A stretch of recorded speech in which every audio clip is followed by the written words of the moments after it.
Hello বন্ধুরা, আমার নতুন একটি ব্লগে তোমাদের স্বাগত জানাই। আজ আমরা যাচ্ছি দীঘা ঘুরতে। রিক্সা ধরে বেরিয়ে পড়েছি স্টেশনের উদ্দেশ্যে। ওখানে বাকিরা সবাই আমাদের জন্য অপেক্ষা করছিল। স্টেশনে এসে দেখি সবাই এসে গেছে। এই যে এখানে সবাই ওয়েট করছিল, আর আমি ট্রেন আসছে কিনা দেখছিলাম, কারণ ওই ট্রেনেই আমার দিদি আসছিল। ট্রেনে উঠে দিদিকে খুঁজে নিলাম, আর দিদি বলছিল নিচে একজন পড়ে আছে, দেখ দেখ। অনেকদিন পর দিদির মৌসুমীর সাথে দেখা, তাই ট্রেনের দরজার সামনে দাঁড়িয়ে দুজনে গল্পের ঝুড়ি খুলে বসেছে। দিদিকে বললাম গল্প থামিয়ে একটু আমার কাছে আয়, একটু ঢং করে নি। তারপরে যেই না গিয়ে বসলাম, মৌসুমী বলল পায়ে নেলপালিশ পরতে ভুলে গেছি, তাড়াতাড়ি নেলপালিশ পরুন, পাগলের কাণ্ড। তারপর দেখতে দেখতে ট্রেন শিয়ালদা স্টেশনে পৌঁছে গেল। তারপর আমরা একে একে সবাই মিলে ট্রেন থেকে নেমে স্টেশনের বাইরের দিকে রওনা দিলাম। আর আমি এখানে বলছিলাম সবাই তাড়াতাড়ি চলো, না হলে আমরা গাড়ি পাবো না। তারপর আমরা এখান থেকে বেরিয়ে ধর্মতলা যাওয়ার জন্য ট্যাক্সি ধরবো, আর ধর্মতলা থেকে বাস ধরে সোজা দীঘা। আমাদের একটাই চিন্তা, এতজনের টিকিট একসাথে বাসে পাওয়া যাবে কিনা। আর এখানে আমার বর আর দেও ট্যাক্সিওয়ালার সাথে ভাড়া নিয়ে ডিল করছিল, আর আমি এদিকে দেখছিলাম রাত্রিবেলায় এই ব্লু লাইটিং এর মধ্যে রেড কালার দিয়ে শিয়ালদা লেখাটা জাস্ট অসাধারণ লাগছিল।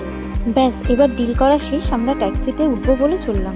আমরা প্রায় 9-10 জন ছিলাম। একটা ট্যাক্সিতে ধরবে না বলে দুটো ট্যাক্সি করা হয়েছিল। একটাতে কিছু লোক উঠে গেল, আর অন্য আরেকটা ট্যাক্সিতে আমরা উঠবো বলে ঠিক করলাম। আর দিদি এখানে জিজ্ঞেস করছিল আমাদের ট্যাক্সিটা কোথায় কাকু। তারপর ট্যাক্সি কাকু বলছিল একটু সামনে এগিয়ে যাও, ওখানেই রাখা আছে। আর ট্যাক্সি খুঁজে আমরা ঝটপট ট্যাক্সিতে উঠে পড়লাম। উঠে বসতে না বসতে কখন যে চোখের নিমেষে ধর্মতলা পৌঁছে গেলাম বুঝতেই পারলাম না। আমাদের দুটো ট্যাক্সি প্রায় পরপরই পৌঁছলো, আর ট্যাক্সি থেকে নেমে আইয়াম তো অবাক। চারিদিকে এত ভিড় দেখে মনেই হচ্ছে না যে এখন রাত 12টা বাজে। দেখে মনে হচ্ছিল সন্ধ্যে 6টা কি 7টা বাজে। আসলে এখন সামার ভ্যাকেশন চলছে, আর তার মধ্যে উইকেন্ড পড়াতে প্রায়শই লোকই দীঘা যাচ্ছে। তাই আমার বর তাড়াতাড়ি টিকিট কাটতে চলে গেছে, আর আমি এদিকে বলছিলাম এখানে যত বাস আছে সবই দীঘা যাচ্ছে। তারপরে অবশেষে বাসের টিকিট পাওয়া গেল। তারপর আমরা সবাই মিলে বাসে উঠে পড়লাম। বাসে উঠে দেখলাম বাসের ভেতরটা বেশ কালারফুল, আর আমাদের বেশ পছন্দ হলো বাসটা। অনেক ভিড় থাকায় সিট পেয়েছিলাম আমরা লাস্টের দিকে। সিট খুঁজে যে যার মতন সিট চুজ করে আমরা বাসে বসে পড়লাম। কিছুক্ষণের মধ্যে রাত 1টা নাগাদ বাস ছেড়েও দিল। চারিদিকে নির্জন নিস্তব্ধতা রাতের কলকাতা শহরটাকে পুরো মায়াময় করে তুলেছিল।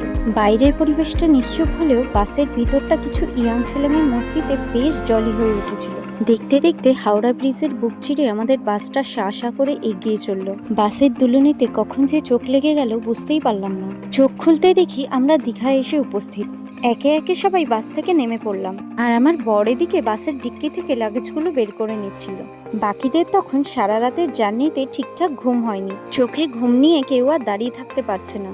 হোটেল আগে থেকেই বুক করা ছিল, তাই আমাদের খুঁজতে বেশি কষ্ট হয়নি। ঘুম ঘুম চোখে কিছুটা হেঁটে হোটেলে পৌঁছে গেলাম। আমার বড়রা হোটেলে যা যা প্রসেস আছে ওগুলো করছিল। এদিকে আমরা তো রুমে গিয়ে ঘুমাতে পারলেই বাঁচি। আর এদিকে 3 তলার মাথায় আমাদের রুম দিয়েছে। দিদি ট্রলি টেনে ওঠাতেই নাজেহাল অবস্থা। গিয়ে দেখি রুম তখনও রেডি হয়নি। চোখে এত ঘুম আমাদের ধৈর্যই কুলাচ্ছে না। ঘন্টা 3 ঘুমিয়ে নিয়ে আমরা রেডি হয়ে আবার বেরিয়ে পড়লাম। 100টা সিঁড়ি পেরিয়ে নিচে নেমে দেখি আমাদের জন্য আগে থেকেই সবাই ওয়েট করছিল। ঠিক হলো তাজপুর যাব। বাইরে অটোও এসে উপস্থিত। এবার সবাই অটোতে চেপে বসে তাজপুরের উদ্দেশ্যে রওনা দিলাম। সমুদ্রের চরের পাশ দিয়ে অটো এগিয়ে চলল। প্রাকৃতিক দৃশ্য দেখতে দেখতে এক পর্যায়ে আমরা সমুদ্রের ঢেউয়ের কাছে চলে এলাম। ঢেউগুলো এত কাছে ছিল যে জলোচ্ছ্বাসগুলি আমাদের গায়ে এসে লাগছিল। দিদি প্রথমবারের মতো তাজপুর যাচ্ছিল, তাই হয়তো দিদির আনন্দটা একটু বেশিই হচ্ছিল। আমি কিন্তু এর আগেও তাজপুর এসেছি, আর তাজপুর পৌঁছে গাড়ির থেকে নেমেই আমি সমুদ্রের দিকে দৌড় লাগালাম। আর যেই না সমুদ্রের জলে পা দিয়েছি অমনি আনন্দে নাচতে শুরু করে দিলাম। তাজপুরে সমুদ্রের ধারে এরকম ছোট ছোট ঘর মতো করে বসা আর খাওয়ার ব্যবস্থা রয়েছে। সকাল থেকে কিছু খাইনি, খুব খিদে লেগে গেছিল। সমুদ্র থেকে উঠে খাওয়ার জন্য ওই ঘরগুলোতে গেলাম। আর এখানে আমার বর টেবিলে বসে খাবার অর্ডারও করে দিয়েছে। আমি এদিকে দেখছিলাম আমাদের থেকে সমুদ্রের জল কত দূরে। আমি আমার বরকে বললাম কাঁকড়া খাবো, তাই ও ওদিকে কাঁকড়ার অর্ডার দিতে গেল। এই যে এই কাঁকড়াগুলোই আমরা খেয়েছিলাম। তাজপুর থেকে বেরিয়ে সোজা চলে আসলাম আমরা দুপুরের লাঞ্চ করতে ওল্ড দীঘায়। এখান থেকে লাঞ্চ করে আমরা সোজা আমাদের হোটেলে চলে গেছিলাম। দুপুরে ক্লান্ত হয়ে আমরা ঘুমিয়ে পড়েছিলাম, তাই দুপুরের কোনো ক্লিপ নেওয়া হয়নি। সন্ধ্যের সময় সোজা বিচের পাড়ে চলে এলাম। সন্ধেবেলা সবারই টুকটাক খিদে লেগে গেছিল। সবাই মিলে ঠিক করলো মোমো খাবে। তাই আমরা সবাই মিলে মোমোর দোকানে এসে বসলাম। বলতে বলতে গরম গরম মোমোও চলে এলো। দিদি, আমার বর, ওরা সবাই গোগ্রাসে গিলতে লাগলো।